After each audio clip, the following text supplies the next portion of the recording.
Hi, welcome back to Outdoor Gear and Skills. I wanted to do a follow-up video on the backpack that I used when I flew from Eugene, Oregon out to Houston a few days ago to see my wife graduate.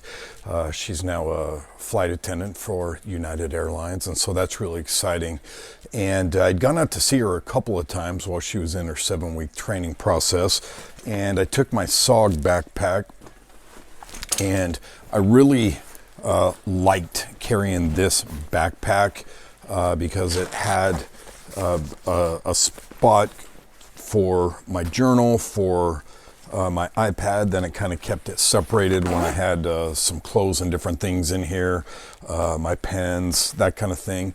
And when I carried this backpack, I carried a small duffel bag with me that I put my clothes in. I could kind of compact it and throw it in the overhead bin amongst all the hard suitcases, so that made it kind of nice. I could squish it in there.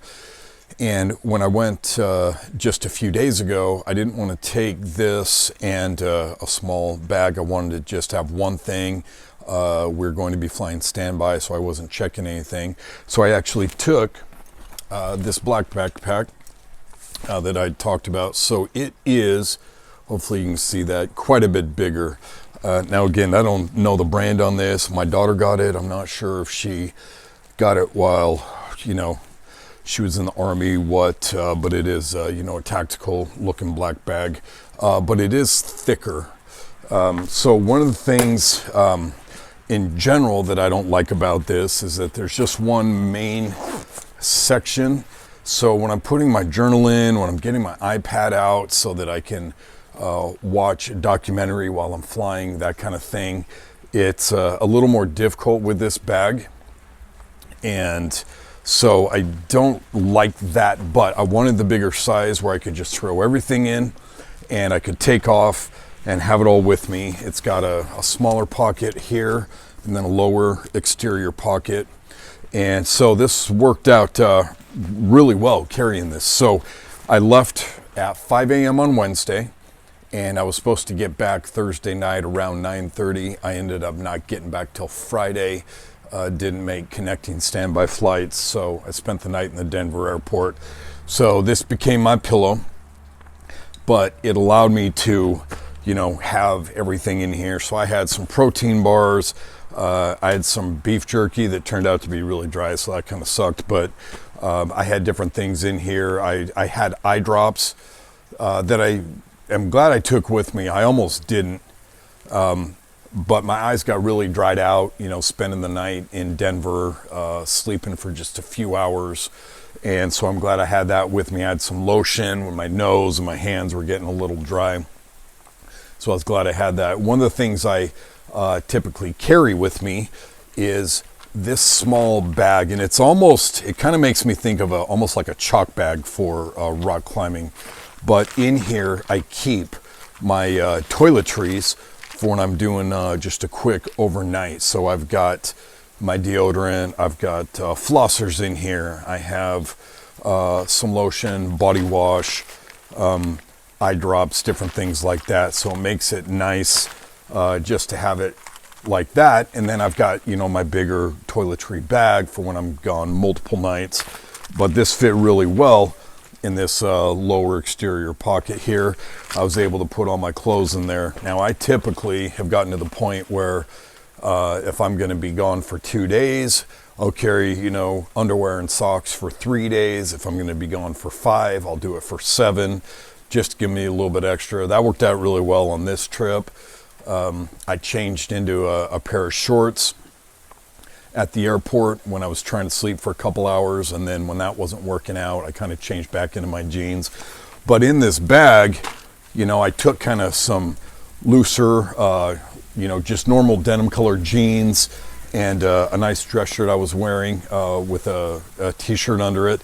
And then I had some nicer jeans, another dress shirt that I was wearing for the graduation. So having everything in here worked out really well for this particular trip. And like I said, I was able to use it for a backpack and everything as I was laying on there. But, it was a little bit nicer when the first 2 trips I took gym clothes and that kind of thing. And on the trip a few days ago, I didn't get a chance to work out other than walking back and forth through the whole airport. And I think I walked like 12,000 steps each day, something like that. But this worked out really well. The downfall for both of these bags right here is that neither one of them have a drink holder, a cup holder on the side. And so I will typically just use a bottle like this. It's got like some water drop, Mio flavor water drop type things in them right now. But I really like this bottle. It doesn't spill, so I can just put it down in one of the main pouches, you know, and then fill it up. And if I lose it, I accidentally left one of these a couple of weeks ago. I'm not out anything like a Hydro Flask or any nice water bottle. But I do kind of wish one of these bags had, you know, just a side pocket. I could easily throw that in and out. That would be nice. I do have that on another bag that I carry when I go to town. I just haven't traveled with it yet. So I do have some trips that I'm planning on taking a little bit. And so I'm going to be tweaking how I travel going forward with that. But certain things like the flossers, you know, when you're stuck in an airport for a long time and you get something stuck in your teeth, you're eating, you know, a chicken sandwich or a hamburger or something like that, or salad, and you get something stuck in your teeth, it's nice to have, you know, some of those flossers. It was nice to have the eye drops, you know, hand lotion, something like that. Sometimes my nose, you know, gets kind of dried out and my hands got dry. So it's nice to have those things with me. And in both bags, you know, I'm able to carry those.